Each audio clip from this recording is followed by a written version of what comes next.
Trump's first 100 days. Earth Day number 55. Student loan collections are rolling. This is Dr. David D. Schein for Saving America with my own take on key stories from this past week focused on politics and business.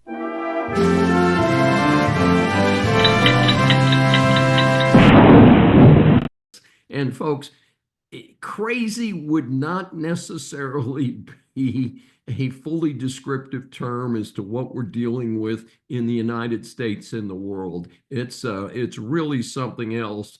But the good news is I think we're going to get through it. But I mean, you have the stock market that drops 1,000 points one day, comes back and picks up 1,000 points the next day and 1,000 points the next day. And who knows, it may go down 2,000 points the next day.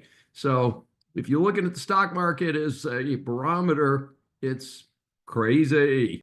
Trump's first 100 days. Many members of my audience know that my book from 2018, Decline of America, 100 Years of Leadership Failures, assigned a letter grade to each president. That covered Wilson through Obama.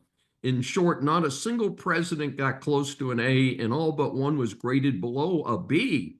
I am revising that book to include Trump and Biden. Watch for that in the future. I'm considered a hard grader. However, when you are given the opportunity to lead the USA, this incredible experience in governance, the person holding that position should be one of the best. Sadly, that has not happened for over a century. I give Trump a B+ for having a number of good ideas and for reversing many policies of the anti-American disaster that was the Biden-Harris administration. On the other hand, professional managers, as opposed to so-called leaders, have a tough job of creating detailed plans and processes to get the job done. In Trump's case, his first round of major appointments for his cabinet and other positions was not very good. The problem is more with him and not his team. Contrary to the parent proposition, it does not have to be a car crash a minute to get things done. So hopefully the new cabinet will get things done better than his first term cabinet. So a D grade for the managerial approach to getting the important reforms done, and an F grade to the anti-American clowns who have hijacked the Dem Party. More on that later. There is one bright spot on the execution front, and that is the southern border has hit new lows in illegals crashing through. The transition of the numbers is extraordinary, down by 95%. This proves what many of us knew. Biden could have done the same thing, but he and his fellow Dems are trying to gain control by flooding the country with illegals and then plotting to convert them into dependents on the state and voters. Democrats double down on stupid. The sad story is the lunatic Dems who are doing more for MS-13 members who came here illegally than for their own constituents.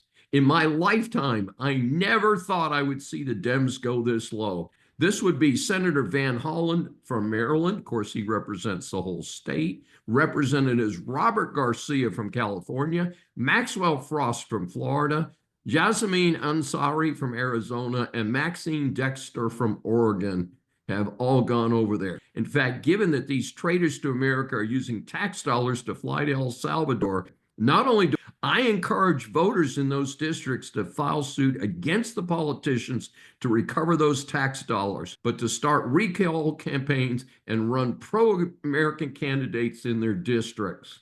Tell them they can use campaign dollars or personal cash, but not our hard-earned tax dollars. Earth Day number 55. Due to the crazed rhetoric out there, conservatives supposedly hate the environment. Nothing could be further from the truth. I'm a proud conservative and I support the environment. I am so excited with the progress that I have witnessed since I celebrated the first Earth Day in 1970 in Philadelphia. We Americans have much cleaner air and water, and with great strides in dealing with solid waste. Much more remains to be done to make the future livable for our offspring. The problem is the broken bureaucracy that is just about every government agency. Every agency needs to stay on track and not further expand its jurisdiction. That also needs to be done with fewer people who make normal wages and much more modest benefits, just like the private sector. SCOTUS has in most cases slapped down the EPA over the last 5 years for illegally expanding its jurisdiction beyond its boundaries. We've also had pathetic examples at the state level, like California, that so misunderstands how to preserve the environment that they have created catastrophes and near economic collapse. In contrast, recycling, an important and highly efficient process, continues to advance. The latest is the emphasis on recycling out-of-date technology equipment, and that is very promising. Further, the actual hysterical presentation of the issues is amazing. In my freshman biology course in college, we were required to read The Population Bomb by Paul Ehrlich. That was right around that first Earth Day in 1970. Now, remember, I was a kid from a military family, the oldest of 7, and this clown is saying, oh my God, we got to stop having children because the Earth is going to run out of space. Well, the basic idea is that we would overpopulate the Earth and many would starve to death. Well, the population is 8 billion now and still kicking along 55 years later. So much for the academic approach. Student loan collections are rolling. For the record, student loans enabled me to get through college in my first graduate degree. I appreciated the help and paid every penny back early. In the next generation, my children were able to attend college with my support and student loans. Now, one of my kids is a public high school teacher and is getting some reduction in loans due to the programs in place. After a break due to COVID that was far too long, as the Biden-Harris administration tried to buy votes of current and former college students, it's time to start paying. Despite the well-announced start to payments, an amazing only 38% of borrowers, just over 1/3, are current on their loans. 5 million are in default. The break here again is for the long-suffering taxpayers. It's been too long. Remember that the feds have the power to grab tax returns, etc. They are not your routine collection agency. Persons who are having payment issues should immediately contact the representatives of the different payment systems and work something out. Do not ignore this important responsibility. My take on this is that nobody is entitled to a college education. That is a choice that individuals make. That includes what student studies. Many of those students are struggling financially, selected majors that either do not translate easily into a paying job, such as philosophy, or require years of additional study to monetize, like psychology. The taxpayers did not make that choice for these students. On the positive side, many more students are moving toward business and STEM degrees. That is a plus for the marketplace and for the competitiveness of the United States. Lots of business news. Google took a big hit in federal courts in an antitrust case. Experts project that Google may be forced to divest its Chrome web browser. This is a moving target. It'll be a while before this sorts out. We'll keep you posted. In a prior Saving America, I mentioned the corporate headquarters exodus from Delaware to Texas and Nevada. 2 more corporations have announced that they were joining the exodus. Affirm Holdings, a $14 billion company, just announced they are relocating their headquarters to either Texas or Nevada. This came on the heels of Mercado Libre, a leading Latin America e-commerce platform that said it will seek stockholder approval to move its headquarters to Texas. That company has a $100 million market cap. While stated is the shift in the Delaware corporate courts away from pro-business approach and heading more left, Delaware faces the loss of corporate franchise fees, which can be substantial. To give you an idea, Delaware makes approximately $2.2 billion annually from corporate franchise taxes, which constitute a significant portion of total state revenue. This revenue is generated from fees paid by companies incorporated in Delaware, even if they primarily operate elsewhere. Delaware is still the leading jurisdiction for public corporations, with over 2/3 of the Fortune 500 companies incorporated there. Note that Delaware has also announced an increase in its corporate franchise fees.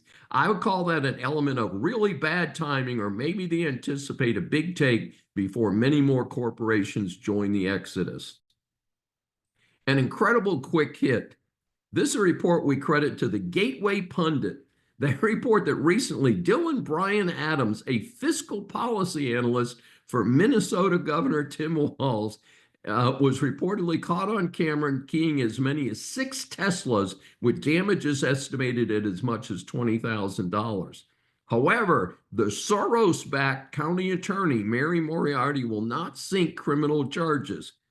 He will be subjected to an alternative discipline per the report. The article also suggests that the Minneapolis police are outraged at how this is being handled.